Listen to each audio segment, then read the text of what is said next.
Kaibigan, ano tong mga pagkaing mataas sa taba? Okay? Matataba, very fatty, pero mabuti at healthy sa inyo. Meron pong good fats at bad fats. Ito yung mga good fats. Tingnan natin. Yan, no? Kita nyo yung forma. Very fatty siya, pero good fats siya. Ang bad fats, ito yung mga pork chop na taba, steak, di ba? Sinigang na baboy, lumulutang yung taba. Yun ang mga bad fats. Pero ang good fats, galing dito. Hindi natin alam, marami siyang fats. Pero mabuting klase ng fat. Tingnan natin, ha? So, hindi pare-pareho. Itong 8 pagkain na to, mataas siya sa fats, hindi nyo lang alam. Number 1, mani. Sari-saring mani, pwedeng ordinary peanut, pwedeng mga almond, walnut, ito mga pecan, kasoy, okay din yun. Ang mani kasi, siksik talaga siya sa vitamins and minerals. Talagang solid siya eh. Mataas sa fiber, sobrang daming protina, pampalakas talaga siya, protein. May vitamin E, may magnesium, vitamin E and magnesium, bihira lang pagkain meron nito. Meron ang mani. Nakita nila yung mga taong mahilig sa mani, less nagkakasakit. Ano? Less obesity, less heart disease, less diabetes. Pero, yung mani na kinakain nila, hindi yung mani na kinakain nating mga Pilipino na masyado maalat, masyado maasin, masyado mamantika, o yung mga commercial na mani na nabibili sa supermarket na ang daming asin, ang daming betchin, ibang usapan yon. Ma-high blood tayo. Ito yung mani talaga na low salt o no salt. Merong ganyan eh, yung walang asin o konting-konti lang. Yan ang mas healthy mani. Tsaka sa dami, mga isang dakot lang, mga 30 grams, ganun lang.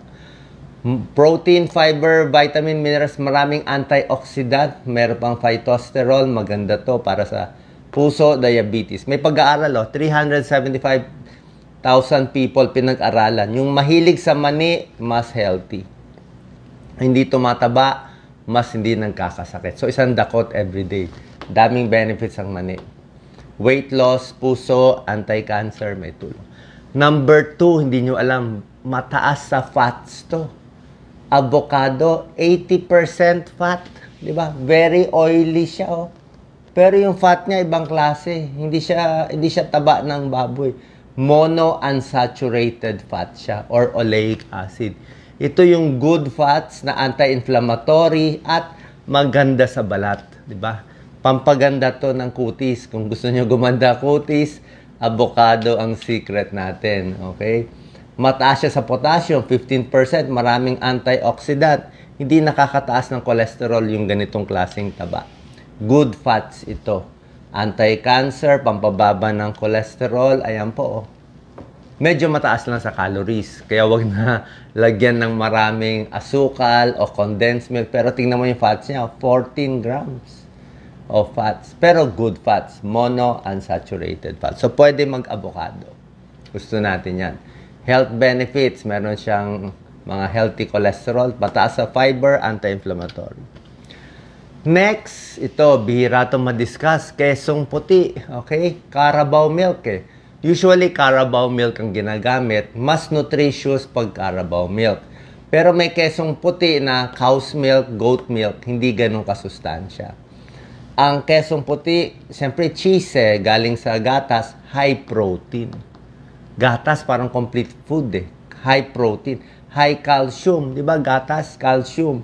Phosphorus sa buto, iron sa dugo. So maganda siya, para siyang magandang klase ng gatas, nagiging kesong puti. Merong ordinary cheese na bibili natin sa supermarket. Ngayon, pagdating sa ordinary cheese, medyo controversial to. Okay? Dapat titingnan nyo yung label, nutritional value niya. Meron kasing keso na very commercial eh. Parang halos walang vitamina, minerals, parang lasang keso lang. Ayaw natin ng ganon. Gusto natin yung tunay na keso, tingnan nyo yung magandang gawa na marami dapat calcium, maraming B12, maraming phosphorus, maraming selenium at ibang nutrients at mataas sa protein. Yung tunay na magandang klaseng keso, high protein, parang gatas siya at maganda siya pati sa puso. So, good for the bones. Kung alanganin tayo, di Quezon Puti na lang. Quezon Puti, up to 1 week lang sa refrigerator. Dapat kakainin na. Number 4, out of 8 na fatty foods, egg yolk, egg white, itlog. Ang itlog, talagang bagay to pang mahirap. Considered mura siya at sobra dami niyang sustansya. Bakit sobra dami? Maraming component ang itlog na wala sa ibang pagkain. Choline, choline, 27%. Bihira ang pagkain na may choline. Choline, kailangan niya ng utak natin. Parang acetylcholine yan neurotransmitter. So, kailangan ng choline para sa utak, para sa nerves. Meron siyang vitamin D, as in dog. Diba? Galing sa araw. Konti lang pagkain may vitamin D. Kailangan natin to. May choline, may vitamin B. Maraming laman ang itlog. Maraming protina. Yung egg white, very important yan. High protein yan. Pampapayat, pampabusog. Ngayon, ang controversial yung egg yolk sa may sakit sa puso, may mataas ang cholesterol. Ngayon, kung meron talaga may sakit na sa puso, siguro yung egg yolk, mga sa isang linggo, mga 5 lang siguro. 5 in a week, 3 to 5, wag araw-arawin. Or at most 1 in a day, okay lang. Gusto nyo kumain maraming itlog, pwede, puro egg white. Egg white, walang problema. Yung egg yolk, medyo limited lang kung may sakit sa puso. Pero kung wala naman sakit sa puso, 1 to 2 eggs in a day, sa tingin ko okay lang. Or average na lang 1 egg in a day, pwede na yan. Lalo na kung sa mahirap, ito lang ang protina, pwede yan. Kita nyo yung itlog, ang dami, Doc Lisa, molybdenum, 37%, selenium, 55%, choline, 53%, omega-3, vitamin B's, ang tataas lahat, vitamin D, vitamin E, So, talagang kompletong-kompleto siya. Solid talaga to. Number 5 out of 8 na fatty foods. Ito, fatty. Tabahan ng bangus. Okay, taba. Galunggong, di ba? Tamban, galunggong, mackerel, sardine, sama natin bangus, salmon, mahal, pero maganda. Omega-3 fatty acids, maganda sa puso, maganda sa cholesterol, maganda sa triglyceride, baka makababa ng blood pressure, iwas palpitation, cardiologist po ako, alam ko to, iwas arrhythmia, regular heartbeat, maganda yung fatty fish na yan. Tuna pwede rin. Kaya lang ang pagkain nito, mga 2 to 3 times in a week lang. Huwag rin araw-arawin na masyado marami kasi yung iba, yung malalaking isda kasi may mercury So, mga 3 times in a week, okay yan. Kung walang mabiling fresh fish sa ibang lugar sa buong mundo, pwede naman delata. Kung talagang walang choice. Okay? Tulad ng mga salmon, kita mo, high fat siya, 5.4. Pero omega-3 fat siya. Good fat siya. Sardines, sa mataas ang uric acid, pa konti-konti, okay lang. Sardines, medyo maalat. Yung delata, medyo maalat. Pero pwede na rin, di ba? Mababa naman siya sa bad fats. Tsaka mayroon siyang vitamin B12, vitamin D, calcium. Pang mahirap, pang tawid gutom, okay na po yan. Tuna, okay rin mga 2 to 3 times in a week. Tuna in water, omega-3 fats, protein, vitamin B12. Napakaganda. Dark chocolate, di ba? Dark chocolate, very healthy. Kailangan dark Hindi siya milk chocolate o yung iba. Ang dark chocolate, kailangan 70% cocoa. Mapait to. Ibig sabihin ng mapait, konti lang sugar niya. Hindi siya ganun katamis. Mapait siya. Tapos, ang kakainin mo, syempre hindi buong bar. Mga 30 grams lang. Kung ganito, mga 3 peraso lang. Maliit lang, mga ganyan lang. Everyday. Gaano karaming taba ito? 65% ng calories galing sa taba. Pero yung taba niya, good fats May antioxidant, may resveratrol. May pag-aaral yung resveratrol sa mga animal studies, pampabata Oo, itong resveratrol, nasa grapes din yan. Number 7, tofu, tokwa. Diba? Mga vegetarian, puro veggie meat, diba? Ako, mahilig ako sa veggie meat. Puro tokwa, puro tofu.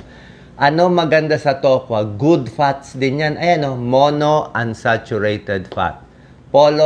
Polyunsaturated fat. Ang masama, yung baboy baka na saturated fat. Ito iba Polyunsaturated. Ito yung good fats May 10 grams of calcium para sa buto. May 11 grams of protein. 10% pala calcium, 11 grams of protein. Kaya napaka-healthy, napakaganda. Cholesterol-free, low sodium, maganda po to. Weight loss, cholesterol, di ba? Yan, maganda. And lastly, pag pipili kayo ng mantika, okay naman yung ibang mantika, coconut oil, maraming coconut sa Pilipinas. Pero wag din masyado marami. Kasi hindi tayo sure, yung iba doon, saturated fat.